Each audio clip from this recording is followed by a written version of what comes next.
विवरण 2 पर्वर 15 पद।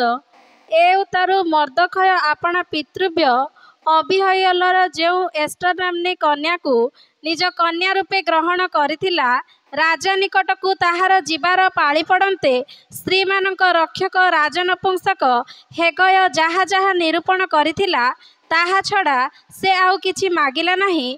तथापि जो माने एस्टर प्रति दृष्टि कले से समस्ते ताहाकू अनुग्रह कले।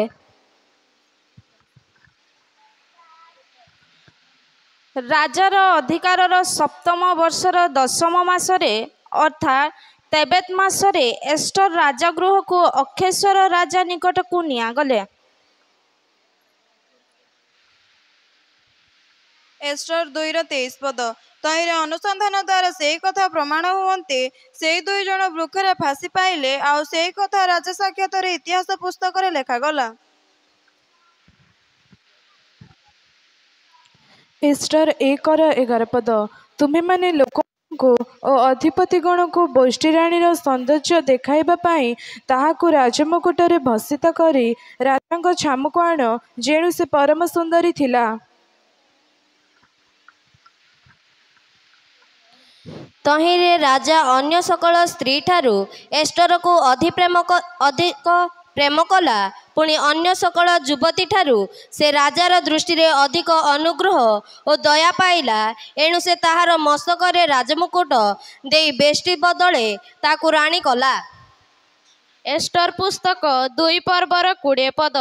एस्टर मर्दखयर आज्ञानुसारे आपणा वंश और कुटुंबर परिचय काहाकू ही देला नहीं, कारण एस्टर मर्दखय निकटरे प्रतिपालिता हेबा समय रे जेपरि करुथिला सेतेबेले मध्य सेपरि ताहार आज्ञा पालन कला। सेही समय रे मर्दखय राजद्वार रे बसिबा बेले द्वारपाल मानक मध्य रे बिगथन और तेरस नाम रे राजगृहर 2 नपुंसक क्रोध होई अक्षसेरस राजा को बध करने को चेष्टा कले। एस्टर पुस्तक 2:19 पद। कन्या माने द्वितीय थर संगृहीता हेबा समय रे मर्दखय राजद्वार बसिला। एस्टर 2:22 पद। मात्र मर्दखय एह जाने एस्टर राणी की जणाइला, पुणी एस्टर मर्दखय नाम नहीं राजा को ताहा जणाइला।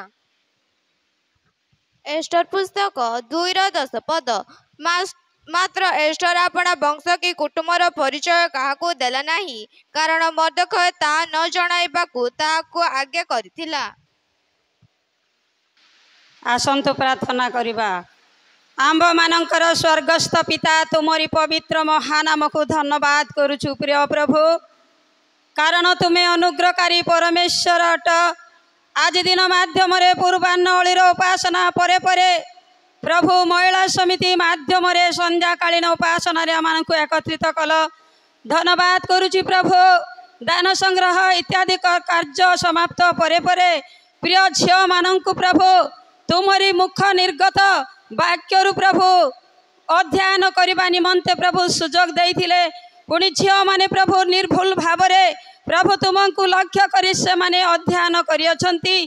प्रभु आगामी समय मध्य से मानकु प्रचुर अनुग्रह आशीर्वाद कर, उत्तमता ज्ञान दे प्रभु जगत व्यवहार कर बोली मो प्राणर प्रिय प्रभु जीशुଙ୍କ नामे छोट निवेदन कली पिता, आमेन।